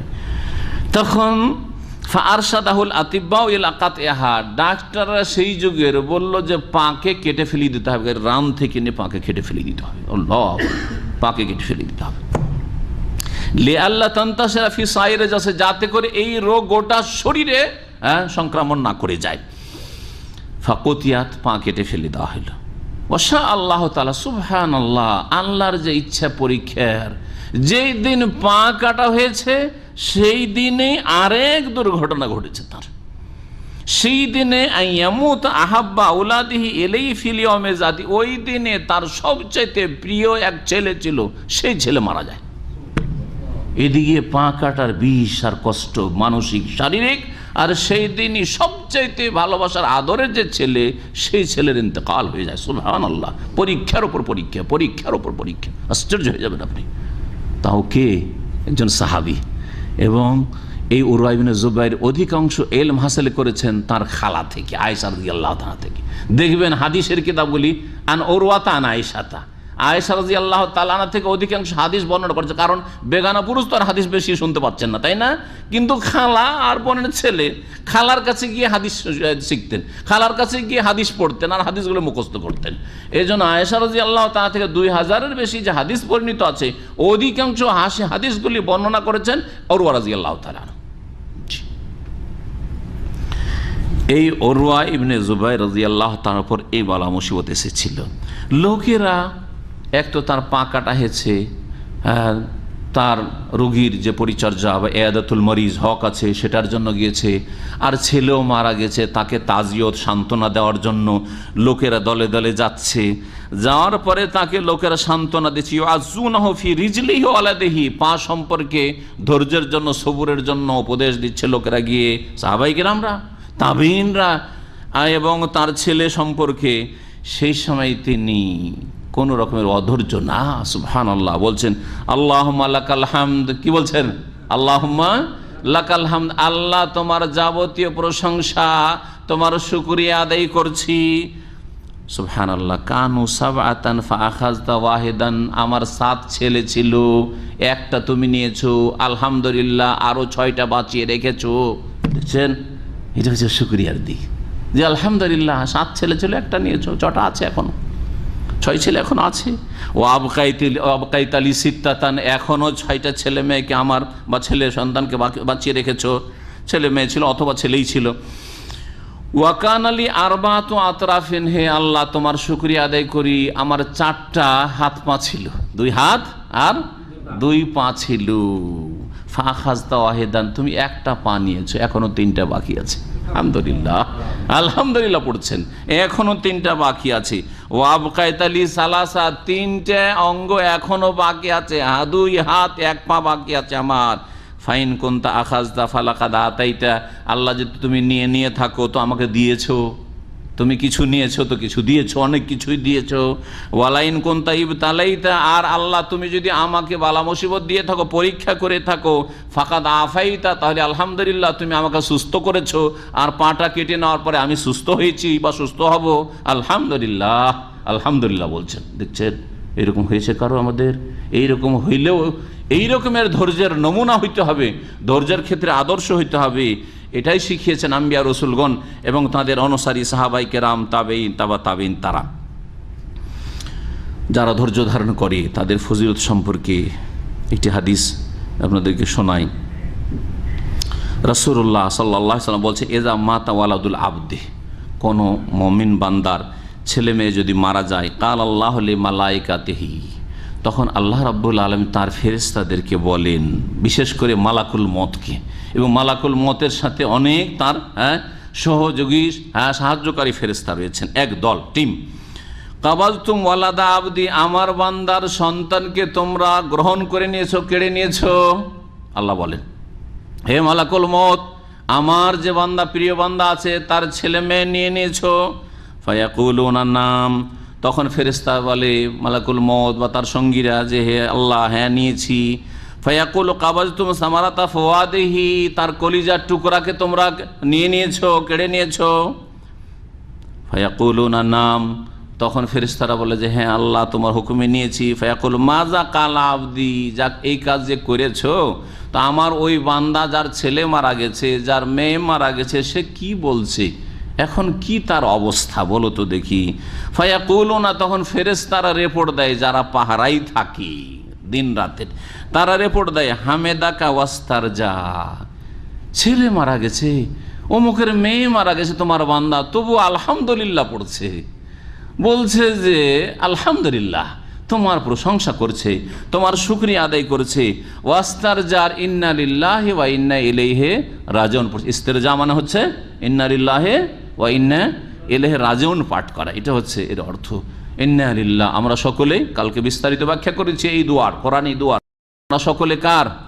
সকলে আল্লাহর। আমরা আমাদের কাছে যা আছে তাও আল্লাহর। আর যখন আল্লাহর জিনিস, তো যার জিনিস তার কাছে ফিরে যাবে, তাই না? যার বস্তু তার কাছে না ফিরে যাবে, সুতরাং আল্লাহ পাক রব নিয়ে নিয়েছেন, আল্লাহরই ছিল, আল্লাহ পাকের কাছে আমাদেরকে ফিরে যেতে হয়। ইন্না ইলাইহি রাজিউন। ফায়াকুলু, তখন আল্লাহ বলেন ফেরেশতাদেরকে ইবনু লি আবদি বাইতান ফিল জান্নাতে, এই বান্দা যখন এত ধৈর্য ধারণ করেছে অথচ তার ছেলে মেয়ে মারা গেছে, তার জন্য জান্নাতে একটি স্পেশাল ঘর নির্মাণ করো, একটি প্যালেস তৈরি করো। ওয়াসাম্মুহু, আর সেটির নাম দাও বাইতুল হামদে, প্রশংসার, শুকরিয়ার প্যালেস, শুকরিয়া প্যালেস। সুবহানাল্লাহ। ওই ঘরটির নাম হবে বাইতুল হামদ। এই ঘর কেন দেওয়া হয়েছে অমুককে? সেই ব্যক্তি বালা মুসিবতে আল্লাহ পাকের শুকরিয়া আদায় করেছে। আল্লাহ কিছু যদি নিয়েছো, কিছু কষ্ট আমি পেয়েছি, কিন্তু অনেক ভালো রেখেছো, আলহামদুলিল্লাহ, অনেক কিছু দিয়েছো। আল্লাহ পাক রব্বুল আলামিন যেন তার আমাদেরকে যথাযথ সুন্দরভাবে শুকরিয়া আদায় করার তৌফিক দান করেন। এই হাদিসটি তিরমিজিতে রয়েছে। আল্লামা আলবানী রাহিমাহুল্লাহ তাআলা এই হাদিসটিকে হাসান বলেছেন, সহিহুল জামের 795 নম্বর হাদিস। বালা মুসিবতের ফজিলত সম্পর্কে অনেক হাদিস রয়েছে, সংক্ষেপে আরও কিছু হাদিস শোনাই। আবু হুরায়রা রাদিয়াল্লাহু তাআলা আনহু থেকে বর্ণিত, রাসূলুল্লাহ বলছেন মান ইউরিদিল্লাহু বিহি খায়র, আল্লাহ যার সাথে মঙ্গলের ইচ্ছা করেন, ইউসিব মিনহু, তার ওপর বিপদ আপদ দেন, তার ওপর বিপদ আপদ আসে। বিপদ আপদ যার উপর আসে তার সাথে আল্লাহ তাহলে কি ইচ্ছা করেন? তার মঙ্গল কল্যাণের ইচ্ছা করেন, তার মন্দ ইচ্ছা করেন না, তার খারাপই আল্লাহ পাক রব্বুল আলামিন চান না। এই ছিল হাদিস, যেটি সহিহ বুখারীতে রয়েছে। আরও আবু হুরায়রা রাদিয়াল্লাহু তাআলা বর্ণনা করছেন যে রাসূলুল্লাহ সাল্লাল্লাহু আলাইহি ওয়াসাল্লাম বলেন, ইন্নার রাজুলা লা তাকুনু লাহু ইনদাল্লাহিল মানজিলা, কোনো মানুষের আল্লাহর কাছে একটা উঁচা মর্যাদা আগে থেকেই তার ভাগ্যে লেখা আছে। ফামা ইয়াবলুগহা বিআমালিন, কিন্তু আমল করেও অত ওপরে পৌঁছিতে পারছে না। ফালা ইয়াজারুল্লাহু ইয়াবতালিহি বিমা ইয়াকরাহু, তার মনের উল্টা বিভিন্ন বালা মুসিবত আসতে থাকে। কেউ বালা মুসিবত চায় না, চাই নাকি? ইচ্ছা করে কেউ বিপদ আপদ নেবেন, কিন্তু চলে আসলে হ্যাঁ এটা অসুবিধা নেই। কোনো মানুষ যতই আল্লাহর নেক বান্দা হোক, নিজে থেকে চেয়ে নেবে না যে আল্লাহ আমাকে রুগী করে দাও, হ্যাঁ আমাকে বিপদ আপদে ফেলে দাও, এটা চাইতে বলেননি আল্লাহ পাক, চাইতে বলেননি। কিন্তু চলে আসলে কি করতে হবে? ধৈর্য ধরতে হবে, ধৈর্য ধরতে হবে। আমল দিয়ে যখন পৌঁছিতে পারছে না, তখন আল্লাহ পাক তাকে পরীক্ষা করতে থাকেন, বালা মুসিবত দিতে থাকেন। হাত্তা ইউবাল্লিগাহু ইয়াহা, এমনকি সেই ব্যক্তিকে আল্লাহ পাক এই বালা মুসিবত মাধ্যমে উঁচা মর্যাদা পর্যন্ত পৌঁছিয়ে দেন। হাদিসটি মুসনাদে আবু ইয়ালাতে রয়েছে এবং হাদিসের সনদ আল্লামা আলবানী সহিহ বলেছেন। রাসূলুল্লাহ সাল্লাল্লাহু আলাইহি ওয়াসাল্লাম আরও বলেছে, ইন্নাল আবদা ইযা সাবাত কাতলাহু মিনাল্লাহি মানজিলা, আল্লাহর পক্ষ থেকে কোনো বান্দার যখন মর্যাদা, আগেই মর্যাদার ঘোষণা হয়ে যায়, লাম ইয়াবলুগহা বিআমালিহি, সেটাতে তার আমল দ্বারা পৌঁছিতে পারে না, ইবতালাহুল্লাহ ফি জাসাদিহি, তখন তার শরীরের ক্ষয়ক্ষতি হয়। কোনো জায়গায় হাত পা ভেঙে গেল, হ্যাঁ কোনো জায়গায় জখম হয়ে গেল, আহত হইল, আউফি মালি, অত ধন সম্পদের ক্ষয়ক্ষতি হলো, আউফি ওয়ালাদি, অথবা ছেলে মেয়েদের ক্ষয়ক্ষতি হয়ে গেল। আপনার হইল না অ্যাক্সিডেন্ট, কিন্তু আপনার ছেলের হয়ে গেল, যে হ্যাঁ ওর মাধ্যমে আপনি কষ্ট পেলেন একটু, আপনার ছেলে কোনো রকমের বিপদ আপদে পড়লো ইত্যাদি। সুম্মা সাব্বারাহু আলা যালিক, তারপরে সেই ব্যক্তিকে আল্লাহ পাক ধৈর্য ধরার তৌফিক দান করেন। হাত্তা ইউবাল্লিগাল মানজারাত আল্লাতী সাবাকাত লাহু মিনাল্লাহি তাআলা, আল্লাহর পক্ষ থেকে যে অগ্রিম যে আল্লাহ পাক তকদিরে তার রেখেছেন, তার এই মর্যাদা, সেই মর্যাদায় আল্লাহ পাক পৌঁছে দেন। এই হাদিসটা আবু দাউদে রয়েছে। আল্লামা আলবানী হাদিসটিকে সহিহ বলেছেন। আরও হাদিস শুনে আবু সাঈদ খুদরী রাদিয়াল্লাহু তাআলা আনহু থেকে এমন অনেকগুলি হাদিস রয়েছে। সময়ের স্বল্পতার জন্য এই বিষয়ের কাছাকাছি হাদিসগুলিকে ছেড়ে দিয়ে আরেকটি হাদিস বলি। রাসূলুল্লাহ সাল্লাল্লাহু আলাইহি ওয়াসাল্লাম থেকে আবু হুরায়রা রাদিয়াল্লাহু তাআলা আনহু বর্ণনা করেছেন, মা ইউসিবুল মুসলিমা মিন নাসাবিন ওয়ালা ওয়াসাবিন ওয়ালা হাম্মিন ওয়ালা হুজনিন ওয়ালা আযান ওয়ালা গাম্মিন হাত্তা শাওকা ইউশাকুহা ইল্লা কাফফারাল্লাহু বিহা মিন খাতায়াহু। যে কোনো মুসলিমের উপর যদি কোনো রকমের কষ্ট আসে, নাসাব কষ্ট, কোনো কষ্ট হয়েছে, মানসিক শারীরিক কষ্ট হয়েছে, ওয়ালা ওয়াসাবিন অথবা কোনো রোগ ব্যাধিতে আক্রান্ত হয়, বালা মুসিবত, অসুখ, ওয়ালা হাম্মিন অনেকের চর্মরোগ আছে, পেরেশান হয়ে যান, না আল্লাহ আপনাকে উঁচা মর্যাদায় পৌঁছাতে চাইছেন, চর্মরোগ ছাড়ছে না আপনার, হ্যাঁ দীর্ঘদিনের আপনার ওই ক্রনিক যেগুলোকে রোগ ব্যাধি বলা হয়, ডিজিজ, জি হ্যাঁ রোগ আছেই, পেটের রোগ আছে তো আছে, ছাড়ছে না, গ্যাস আপনার পিছু ছাড়ছে না, লেগে আছে, থামছে না, ওষুধ না খেলে আপনার পেট ঠিক থাকে না, ওষুধ না খেলে আপনার এই মাথার ব্যথা থামে না, সব কিছুতে নেকি আছে, সব কিছুতে আল্লাহ পাক আপনার কল্যাণ চেয়েছেন। বলছেন ওয়ালা হাম্মিন, এমনকি কোনো দুশ্চিন্তা, টেনশন, মোদির জালেম, হ্যাঁ সুপারভাইজার জালেম, টেনশন, বা পাশে হিংসুক চাকরি করে, একই দেশের লোক, আপনি একই ভাষাভাষী, আর তারপরে আপনাকে ওখান থেকে উৎখাত করার চেষ্টা করে, এর মাধ্যমে আল্লাহ পাক কল্যাণ চেয়েছেন, আপনার কল্যাণ চেয়েছেন, ধৈর্য ধরেন।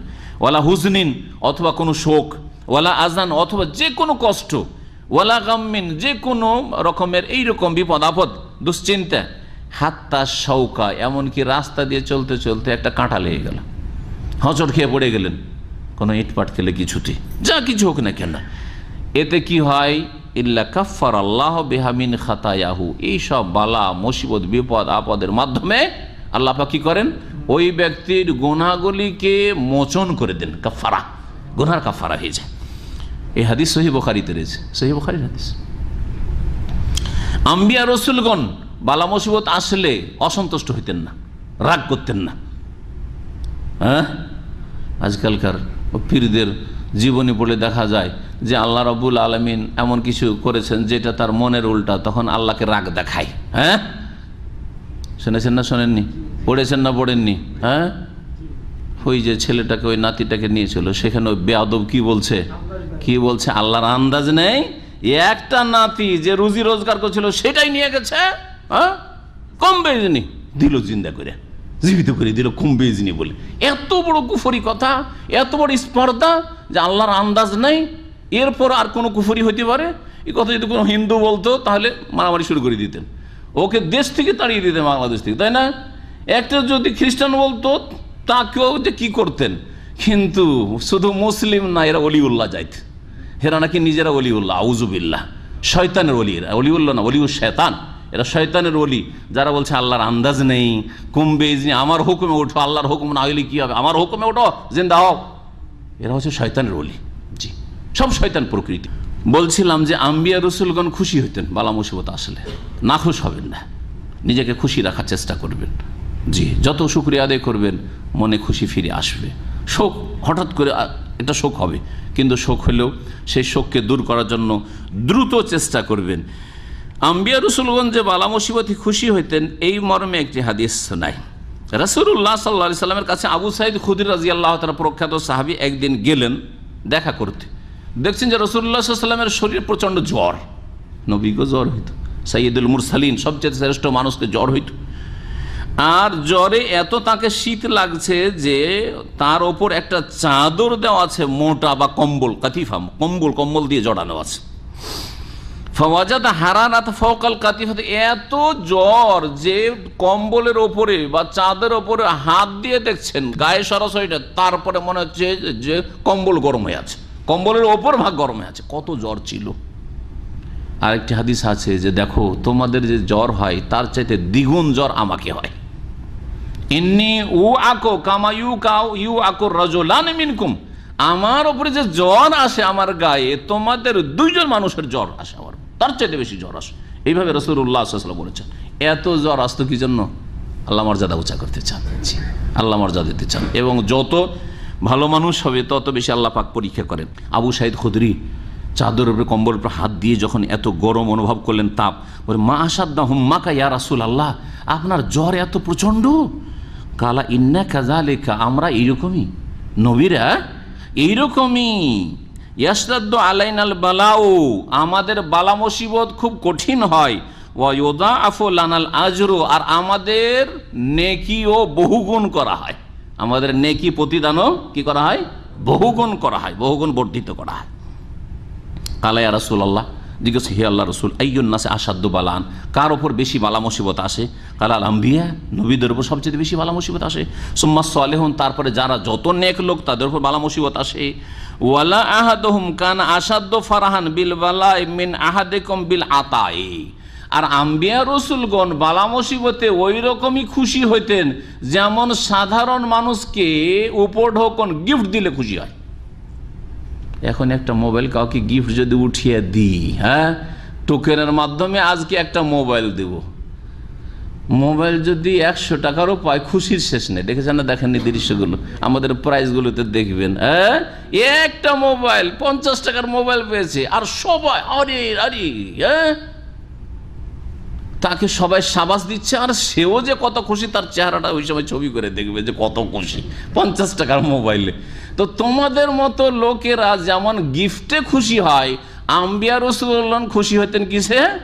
বিপদ আপদে বালা মুসিবতে খুশি হইতেন। সুবহানাল্লাহ। জি, বালা মুসিবত তাহলে খুশি হওয়া, এটা সুন্নাতুল আম্বিয়া। সহিহ ইমাম বুখারী রাহমাতুল্লাহ আলাইহি হাদিসটি বর্ণনা করেছেন, কিন্তু তার সহিহ বুখারীতে নয়, বরং তার একটি কিতাব রয়েছে, আল আদাবুল মুফরাদ, এক খণ্ডে এই কিতাবটি রয়েছে এবং ছাপা কিতাব। এই কিতাবটিতে অনেক ফজিলতের হাদিসগুলি রয়েছে, তাতে এই হাদিসটি রয়েছে।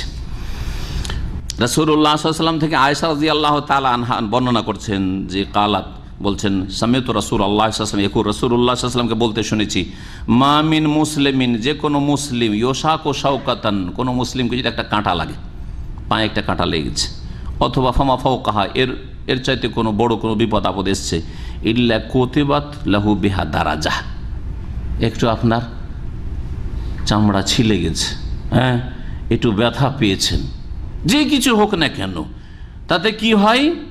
ইল্লা কুতিবাত লাহু বিহা দারাজা, একটা তার মর্যাদা লেখা হয়, এর মর্যাদা গ্রেড বাড়লো। ও মুহিয়াত আনহু বিহা খাতিয়া, একটি গুনাহ তার মাফ করে দেওয়া হইল। জি হ্যাঁ, এ হচ্ছে বালা মুসিবতের ফজিলত। বালা মুসিবত ফজিলত সম্পর্কে এই হাদিসটি বুখারী মুসলিমে রয়েছে। তিরমিজির আরেকটি হাদিস শোনাই, হাদিসটিকে আল্লামা আলবানী হাসান বলেছেন, কালা রাসূলুল্লাহ সাল্লাল্লাহু আলাইহি ওয়াসাল্লাম ইয়াওয়াদ্দু আহলুল আফিয়াতি ইয়াউমাল কিয়ামতে, কিয়ামতের দিনে যখন যারা বালা মুসিবতে আক্রান্ত হয়েছে, রোগী ছিল, বিপদ আপদ হয়েছে, দুর্ঘটনা হয়েছে, বিভিন্ন রকমের আপদ বিপদ হয়েছে, ক্ষয়ক্ষতি হয়েছে, এই রকম লোকেরাকে যখন, যারা নিরাপদ থেকেছে, কোনো বালা মুসিবত দুনিয়াতে পায়নি, আসেনি, ওই লোকেরা যখন দেখবে, দেখার পরে আকাঙ্ক্ষা করবে কি? হিনা ইউতা আহলুল বালাই আস-সাওয়াবা, যখন বালা মুসিবতে যারা নিমজ্জিত হয়েছে, বিপদ আপদে পড়েছে, ওদেরকে যখন আল্লাহ মহা পুরস্কার দেবেন, এই দেখে আকাঙ্ক্ষা করবে যারা দুনিয়াতে সুস্থ ছিল, কোনো বিপদ আপদে পড়েনি, ওরা কি লাউ আন্না জুরুদাহুম কানাত কুরিজাত ফিদ দুনিয়া বিল মাকারিজ, তাদের চামড়াগুলিকে কোনো জালেমে যদি খালিয়ে নিত, শরীরকে কেটে নিত, শরীর অঙ্গ প্রত্যঙ্গ কেটে নিত, এই রকমের বালা মুসিবত আসতো, তাহলে তারা বড় পুরস্কার পেত, যেমন এই লোকগুলি যারা বিপদ আপদে পড়েছে তারা পুরস্কার পাচ্ছে। এই রকমের আকাঙ্ক্ষা করবে যে হায় আল্লাহ, আমাদের ওপর কেন দুনিয়াতে এইরকম বালা মুসিবত আসেনি। কিন্তু দুনিয়াতে আল্লাহ পাক এই কথা বলেননি যে কোনো বালা মুসিবতের আকাঙ্ক্ষা করবেন। সেই দিন আকাঙ্ক্ষা হবে যখন দেখবেন যে বড় বড় পুরস্কার পাচ্ছে ওই রকম লোকেরা, যাদেরকে আল্লাহ পাক বিপদগ্রস্ত করেছেন। কারো দৃষ্টিশক্তি চলে গেছে, অন্ধ, আল্লাহ আপনাকে 2 চোখের নিয়ামত দিয়েছেন, যখন চোখের বদলা, হাদিসে আছে, চোখের বদলা আল্লাহ কি দেবেন? সরাসরি জান্নাত। দুনিয়াতে চোখ নিয়েছি, এত বড় নিয়ামত নিয়ে নিয়েছি, কোনো কিছু তুমি দেখতে পেতে না, স্ত্রীকে দেখতে পেতে না, ছেলে মেয়ে দেখতে পেতে না, আসমান জমিনের রং কেমন, গাছপালার রং কেমন, কোনটা ফল কেমন, কিছুই দেখতে না, এর বদলা তোমাকে জান্নাত দেব। তখন আকাঙ্ক্ষা করবে, যাই যদি আমাদের এরকম হইতো, তাহলে আমরা এরকম বদলা পেতাম। অসুস্থ অবস্থায় অনেকে আমল করতে ঠিকভাবে পারেন না, ধরেন তাহাজ্জুদ পড়তেন, কিন্তু অসুস্থ থাকার কারণে বালা মুসিবত হয়েছে, বিছানায় আছেন, তাহাজ্জুদ পড়তে পারছেন না, এরকম একটা, অথবা নামাজ পড়ছেন কিন্তু বসে পড়তে হচ্ছে, নামাজ পড়ছেন শুয়ে পড়তে হচ্ছে, মেলাগুলি ভালো আমল করতেন কিন্তু বিপদ আপদে কানার করতে পারছেন না, মেলা দান খায়রাত করতেন কিন্তু বালা মুসিবতে টাকা পয়সা সব শেষ হয়ে গেছে, পকেট খালি হয়ে গেছে, সেই জন্য আর দান খায়রাত করতে পারছেন না। এইরকম ভালো মানুষদের ফজিলত শুনেন। আপনি রোজা রাখতেন, সোমবার বৃহস্পতি মাঝে মাঝে রোজা রাখতেন কিন্তু অসুস্থ হওয়ার কারণে আর রোজা রাখতে পারছেন না। শাবান মাসে প্রতি বছর রোজা রাখতেন কিন্তু এই বছর অসুস্থতায় রোজা রাখতে পারছেন না। রোজা না রেখেও রোজার নেকি পাবেন, তাহাজ্জুদ না পড়েও তাহাজ্জুদের নেকি পাবেন, বসে শুয়ে নামাজ পড়েও দাঁড়ানো ব্যক্তির সমান নেকি পাবেন আপনি। শোনেন এই মর্মে আবু মুসা আশআরী রাদিয়াল্লাহু তাআলা বর্ণিত সহিহ বুখারীতে হাদিস রয়েছে, কালা রাসূলুল্লাহ সাল্লাল্লাহু আলাইহি ওয়াসাল্লাম ইযা মারিযাল আবদু, বান্দা যখন অসুস্থ হয়ে পড়ে, আও সাফারা, অথবা সফরে চলে যায়, সফরে বিদেশে চলে গেছে, সেই জন্য সেখানে ঘুম পুরা হয় না আর তাহাজ্জুদটা পড়তে পারে না, সফরে থাকার কারণে রোজাগুলি রাখতে পারছে না, শাবান মাসে সফর করতে হচ্ছে, কোম্পানি পাঠিয়ে দিয়েছে ডিউটিতে, যা এখান থেকে জিদ্দা কাজ করে আয়, কাউকে বলছে যা তুই রিয়াজে কাজ করে, তুই কাল আল কাসিম চলে যা, অমুক জায়গায় চলে যা। এখন আপনি সফরে আছেন যার ফলে রোজা রাখতে পারছেন না, দামামে থাকলে, এখানে থাকলে হয়তো বাড়িতে আপনি রাখতে পারতেন। যদি এই রকমটা হয়, কুতিবা লাহু মিসলা মা কানা ইয়ামালু মুকিমান সাহিহান, যদি অসুস্থ হয়ে যায় অথবা সফরে চলে যায়, যে আমলগুলি বাড়িতে থাকা অবস্থায়, মুকিম অবস্থায় আর সুস্থ অবস্থায় করত, সমস্ত আমল নেকিগুলি তার আমল নামাতে লেখা হবে, আমল নামাতে লেখা হবে। সুতরাং অসুস্থ হলে আপনি যদি ফরজটা আদায় করে দেন, সুন্নতগুলি নাকি এমনি পাবেন। হয়তো সুন্নত পড়তে কষ্ট হচ্ছে, উঠতে বসতে কষ্ট হচ্ছে, বা কিছু সুন্নত পড়লেন না আপনি শুধু ফরজটা পড়ে দিতে হবে। যতক্ষণ হুঁশ আছে ফরজ নামাজে মাফ নেই, 17 রাকাত নামাজ 5 ওয়াক্ত ওয়াক্ত মোতাবেক আপনাকে আদায় করে দিতে হবে। অসুস্থ ব্যক্তিকে যখন দেখবেন বা কোনো ব্যক্তি এরকম বিপদ আপদে রয়েছে, তার সামনে এসে একটি দোয়া পড়বেন, তাহলে আল্লাহ পাক তাকে দ্রুত সুস্থ করবেন। এই দোয়াটি আমাদের মুখস্থ করা উচিত, যাদের মুখস্থ নেই, আর যাদের মুখস্থ আছে আমল করা উচিত, কারণ আমলে আমাদের ত্রুটি। অনেক ভাইয়ের মুখস্থ আছে কিন্তু পড়েন না, পড়বেন আপনি। হাসপাতালে কতবার আপনি ধরেন এই রুগী ভাইদেরকে দেখতে গেলেন না, কিন্তু হয়তো দোয়া পড়ছেন না, মুখস্থ আছে পড়ছেন না, অথবা মুখস্থই নেই আপনার, না উচিত আপনার মুখস্থ করা একজন মুসলিম হিসাবে। এই দোয়াটি আপনাদেরকে শেখায়। ইবনে আব্বাস রাদিয়াল্লাহু তাআলা আনহু থেকে বর্ণিত, তিনি বলছেন, মান আদা মারিজান, কেউ যদি কোনো রোগীকে দেখতে যায়, লাম ইয়াহদুরু আজালহু, যার মৃত্যুর সময় এখনো ঘনিয়ে আসেনি, মৃত্যুর সময় চলে আসলে তার ভালো হবে না সে, কিন্তু সে সুস্থ হবে সম্ভাবনা আছে, এখনো মৃত্যুর সময় আসেনি। ফাকালা ইনদাহু সাবআ মারাতিন, তার মাথার সামনে, তার পাশে দাঁড়িয়ে যান আর 7 বার করে এই দোয়াটি পড়েন। কি দোয়া? কে পড়তে পারেন? আসআলুল্লাহ আল আজিম রব্বাল আরশিল আজিম আইয়াশফিয়াকা, জি, আসআলুল্লাহ আল আজিম, আমি মহান আল্লাহর কাছে যাচ্ছা করি, কামনা করি, রব্বাল আরশিল আজিম, যিনি মহান আরশের অধিপতি মালিক, কি আইয়াশফিয়াকা, যেন তোমাকে আল্লাহ আরোগ্য দান করেন, শেফা দান করেন। আপনার ছেলে হোক, আপনার স্ত্রী হোক, বাড়ি থেকে আমল শুরু করেন না। আপনার স্ত্রী অসুস্থ আছে, অনেকে দূরে আছেন, হয়তো দেশে, আপনি যেতে পারছেন না, আপনি টেলিফোনে বলতে পারেন না আসআলুল্লাহ আল আজিম রব্বাল আরশিল আজিম আইয়াশফিয়াক। ছেলে অসুস্থ আছে, আপনি এখান থেকে টেলিফোনে বলছেন ছেলে কে যে আসআলুল্লাহ আল আজিম রব্বাল আরশিল আজিম আইয়াশফিয়াক, করা যেতে পারে না?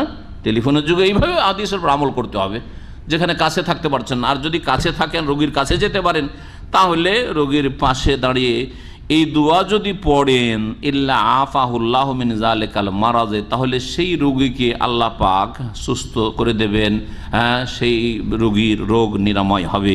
আবু দাউদ তিরমিজির হাদিস, হাদিসটিকে আল্লামা আলবানী সহিহ বলেছেন।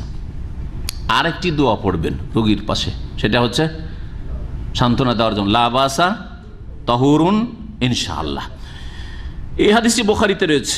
রাসূলুল্লাহ সাল্লাল্লাহু আলাইহি ওয়াসাল্লাম একবার এক বেদুইন অসুস্থ ছিল, তাকে দেখতে গেলেন। বেদুইনকে দেখতে যেতেন, যাযাবর, তাকেও দেখতে যেতেন অসুস্থ রাসূলুল্লাহ সাল্লাল্লাহু আলাইহি ওয়াসাল্লাম।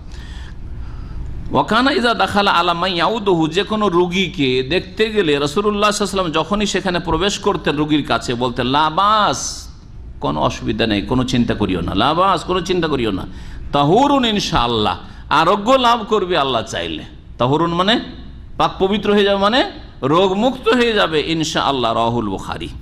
রাসূলুল্লাহ সাল্লাল্লাহু আলাইহি ওয়াসাল্লাম আরেকটি দোয়া শিখেছে। জিবরাইল আলাইহিস সালাম একবার নবী করিম সাল্লাল্লাহু আলাইহি ওয়াসাল্লাম অসুস্থ ছিলেন, জিবরাইল দেখতে আসলেন। সুবহানাল্লাহ, রাসূলুল্লাহ সাল্লাল্লাহু আলাইহি ওয়াসাল্লাম জিবরাইল দেখতে আসছেন। আসার পরে বলছেন, ইয়া মোহাম্মদ, হে মোহাম্মদ সাল্লাল্লাহু আলাইহি ওয়াসাল্লাম, ইশতাকাইত, আপনি অসুস্থ হয়ে পড়েছেন? কালা নাম, নবী সাল্লাল্লাহু বললেন, হ্যাঁ আমি অসুস্থ। কালা, তখন জিবরাইল আলাইহিস সালাম এই দোয়া পড়েছেন, বিসমিল্লাহি আরকিকা, আল্লাহর নামে আপনাকে আমি দম করছি, রুকিয়া করছি। রুকিয়া করা বুঝেন, মানে ফুঁক দিচ্ছি আর কি। দম করা মানে কি? হ্যাঁ, ফুঁক দেওয়া, জি, দোয়া পড়ে ফুঁক দেওয়া। মিন কুল্লি শাইইন ইউজিকা, প্রত্যেক এমন বস্তু থেকে যেই বস্তু আপনাকে কষ্ট দিয়ে থাকে। মিন শাররি কুল্লি নাফসিন, আর প্রত্যেক ব্যক্তির অনিষ্ট থেকে। আও আইনিন হাসিদিন, প্রত্যেক হিংসুক চক্ষু থেকে, মানে বদনজর থেকে। আল্লাহ ইয়াশফিকা, আল্লাহ যেন আপনাকে শিফা দান করেন, আরোগ্য দান করেন। বিসমিল্লাহি আরকিকা, আবার শেষ করে বলতেন বিসমিল্লাহি আরকিক, আল্লাহর নামে আপনাকে রুকিয়া করছি, ঝাড়ফুঁক করছি, দম করছি। এই ছিল রাসূলুল্লাহ সাল্লাল্লাহু আলাইহি ওয়াসাল্লামের হাদিস, সহিহ মুসলিমের। আর কথা লম্বা না করে এখানে আজকের আলোচনা শেষ করছি। আল্লাহ পাক রব্বুল আলামিন যেন আমাদেরকে যতদিন রাখবেন সহি সালামত রাখেন, বালা মুসিবত থেকে হেফাজতে রাখেন। আল্লাহ পাক আমাদেরকে আফিয়াতের সাথে নিরাপদ রাখেন। আল্লাহ পাক রহমান সমস্ত রকমের দিনের, দুনিয়ার, শারীরিক, পারিবারিক, আর্থিক সমস্ত রকমের দুর্দিন থেকে, ফিতনা থেকে, বালা মুসিবত থেকে আল্লাহ পাক যেন বাঁচিয়ে রাখেন। আর যদি কখনো বালা মুসিবত চলে আসে, আল্লাহ পাক ধৈর্য ধারণের তৌফিক দান করেন। আল্লাহর নিয়ামত সুখের ওপর সুন্দরভাবে শুকরিয়া আদায় করা তৌফিক দান করেন। আর দুঃখের সময়, বালা মুসিবতের সময় ধৈর্য ধারণ আল্লাহ পাক তৌফিক দান করেন। আল্লাহ পাক রব্বুল আলামিনের কাছে দোয়া করি, যেসব ভাইয়েরা আমাদের দিনী ভাই এই কাছাকাছি সময়ে দুনিয়া থেকে বিদায় নিয়েছেন, সাধারণভাবে ইন্তেকাল করেছেন, অনেক ভাইদের আত্মীয় স্বজন, এবং আমাদের বিশেষ করে দিনী ভাই এনামুল হক ভাই রাহেমাহুল্লাহ তাআলা, তিনি এই দুর্ঘটনায়, গাড়ি অ্যাক্সিডেন্টে দুনিয়া থেকে বিদায় নিয়েছেন। শেখ নাজমুল হক, অত্যন্ত প্রিয় এই দুইজন ব্যক্তি আমার ছিলেন। তাদের ভালোবাসায় বেশি আমি যেন অসুস্থ হয়ে পড়েছিলাম। এই নয় যে আমার শারীরিক কষ্টের কারণে, আলহামদুলিল্লাহ শারীরিক দিক থেকে আমি অনেক ভালো, আল্লাহ পাকের শুকরিয়া আদায় করে শেষ করতে পারছি না যে আল্লাহ পাক এইভাবে এত সুস্থ রাখবেন, এত ভালো রাখবেন, সামান্য কিছু ব্যথা ছাড়া। তো আলহামদুলিল্লাহ, কিন্তু তাদের কারণে যেন আমি বেশি অসুস্থ হয়ে পড়েছিলাম। আল্লাহ পাক যেন আমাদের সকলকে শিফা দান করেন। আর এই যে দিনী ভাইরা দুনিয়া থেকে বিদায় নিয়েছেন, আল্লাহ পাকের এতেই হিকমত ছিল, আমরা জানি না আল্লাহ পাক রব্বুল আলামিনের কোনটি কাজে, কোন হুকুমে কল্যাণ রয়েছে। আল্লাহ পাক তাদের রুহের মাগফিরাত করেন, সমস্ত গুনাহ আল্লাহ পাক মাফ করে দেন, তাদেরকে আল্লাহ পাক শহীদের মর্যাদা দান করেন, তাদের পরিবার পরিজনের আল্লাহ পাক হেফাজতের ব্যবস্থা করেন, তাদের ছেলে মেয়েদের পরিবারের রিজিকে আল্লাহ পাক যেন বরকত দান করেন। আল্লাহ পাক তাদেরকে আল্লাহ পাক দিনের যেন বড় খাদেম করেন। এবং দুনিয়া থেকে যে ভাইরা চলে গেছেন, আল্লাহ পাক তাদেরকে আল্লাহ পাক জান্নাতুল ফিরদৌসে উচ্চ স্থান দান করেন। আম্বিয়া, সিদ্দিকিন, সোহাদা, সালেহিন, সাহাবাই কেরাম রাদিয়াল্লাহু তাআলা আজমাইন, তাদের সাথে আল্লাহ পাক তাদেরকে জান্নাতে যেন স্থান দান করেন। ওয়া সাল্লাল্লাহু ওয়া সাল্লামা আলা নবিয়িনা মুহাম্মদ ওয়া আলা আলিহি ওয়া সাহবিহি।